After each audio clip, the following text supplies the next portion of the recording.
Vinland Saga Season 2, Episode 1 has dropped yesterday for me, probably a couple days ago for you, and I'm so excited to talk about it. As someone who Vinland Saga has become one of my top 10 favorite series, I have been anticipating being able to see Season 2, Arc 2 adapted. I have read this arc already and I have a review for it up on my channel, which I will link if you have also watched it and you want to talk in spoilers. This video is going to be safe for anime only watchers. What I'll do is I'm going to talk about my first impressions for this first episode. I will compare it to the manga without spoiling future events, just talking about the beginnings of both, and we'll discuss a little bit about tone and everything. It will be spoiler free, but I am also going to be talking about expectations and themes, and I guess speaking from the perspective of someone who knows what's to come and my reaction to how it's being handled so far. So if you're super spoiler sensitive, you know, beware. So first of all, the new opening song, ending song, killer. They're visually beautiful. The lyrics match the tone of the series and what's to come so well. Love.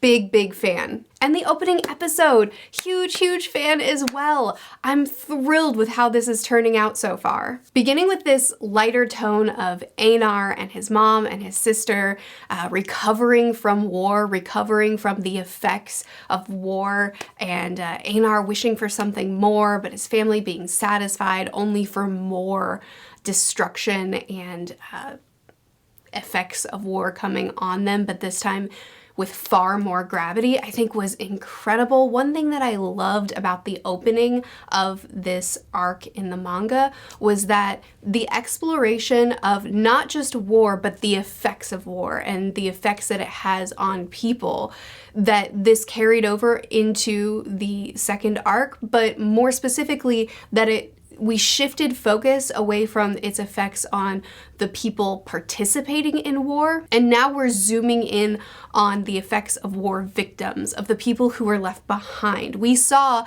Thorfinn losing himself in his quest for revenge. We saw him not caring who he harmed in this quest, and we saw how it was tearing him down into the shell of a person and how it affected many other people as well that he traveled with. And in this arc, we get to zoom in on the other side of it, how war tears apart the people who didn't actively participate but still have to suffer the consequences of it. And Einar is the perfect beginning of that. Seeing his village having been affected and them rebuilding only to be hit once again, and seeing how devastating that is. Like in season 1, the anime is adding scenes. In season 1, there were a couple of scenes and specific episodes even dedicated to expanding on something that Yukimura was already saying and doing,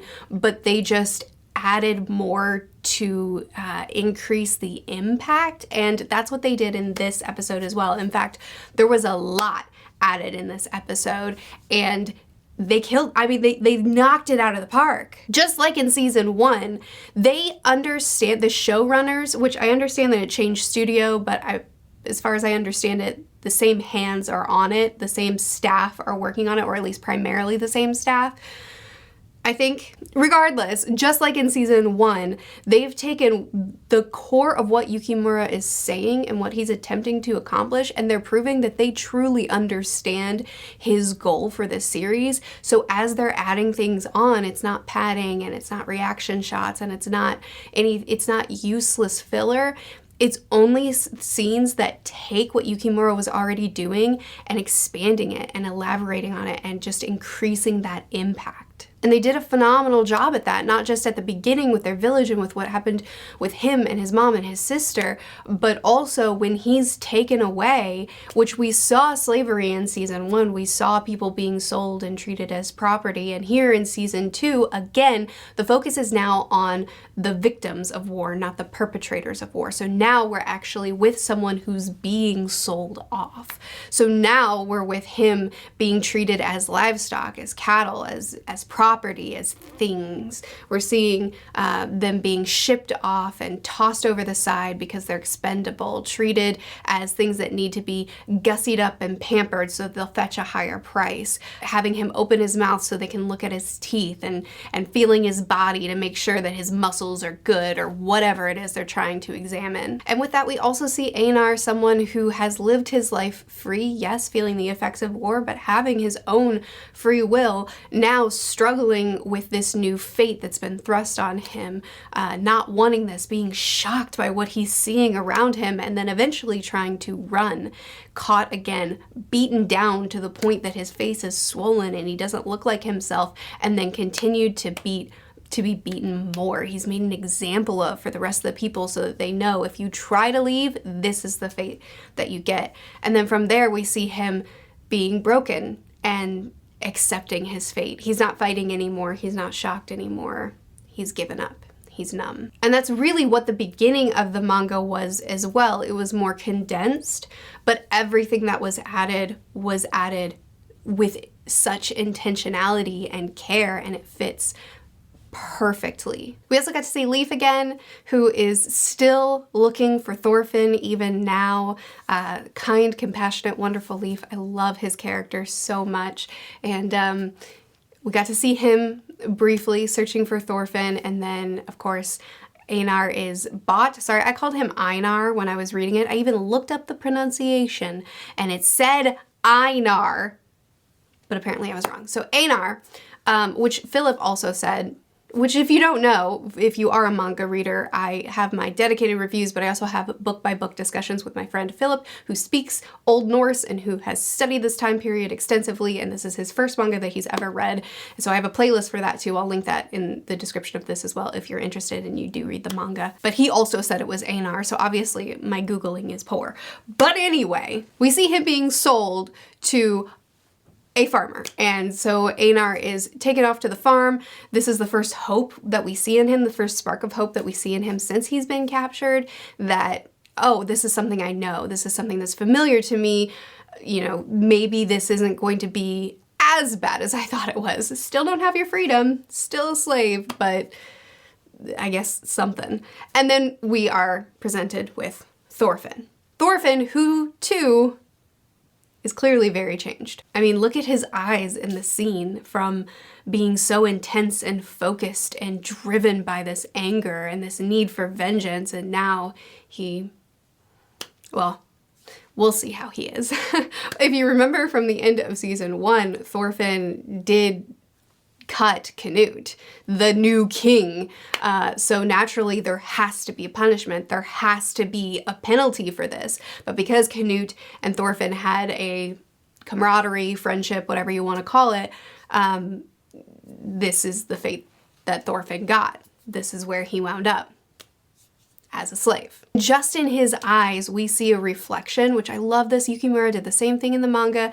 The depiction of him is perfectly captured in the anime, but we see just in this one look at him a direct reflection of what Askeladd called out in him in the final, was it the final episode? In the end of season 1, where he said, you haven't even thought about what your life is going to be after this, have you? After you did kill me, what was your plan? What was your goal? I don't remember the exact verbiage. I'll put it on the screen. But he asked this question of him, and we, the readers or the watchers, I'm sure have already asked this question. I certainly did before this moment, thinking, what is he gonna do? He has stripped down his entire personality, his entire sense of self to this one goal. Once he accomplishes it, what life has he left for himself? What future has he given himself at this point? He hasn't even considered it. And then Askeladd is asking those exact same questions that you and I have probably been asking too. What do you plan to do next? What next? This is your entire life. And so here we have Askeladd having been killed, not by Thorfinn, so his entire life's quest snuffed.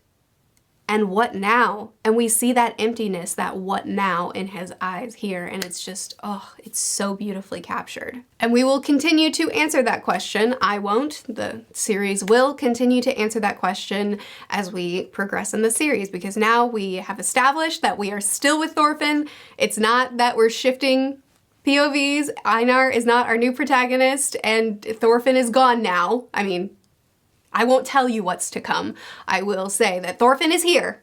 Don't worry. And we are going to find out what now. We already see a huge change of pace here in this first episode. We already see that things have slowed down a lot. The opening of season 1 was obviously very different from the opening of season 2, and that is intentional. And I think that this first episode reflects what we're gonna get really well. The Vinland Saga was always about a deeper exploration of complex themes and complex characters and questions to ask ourselves and journeys to go through with these characters. The action has always been written impeccably, but the story has never been about action. And action in season 2, I'm sure, will still be written impeccably. And the story will continue to reflect those core themes and intentions and focuses on characters, on challenging complex ideas. And I hope that you're gonna love it because it's written masterfully. For me, this is actually my favorite arc of the 3 that I have read, because arc 4 is not done yet of the manga. This is my favorite one. I think that it is written on a level that is incredibly difficult to match. So I really, really hope that you love it too. I already have really high expectations that this adaptation is going to be phenomenal, and I'm really, really excited to see this incredible story come to the screen. So these are my first impressions after watching the first episode one time. I haven't even rewatched it, so just one watch through. First impressions, I'm so impressed and I'm so excited.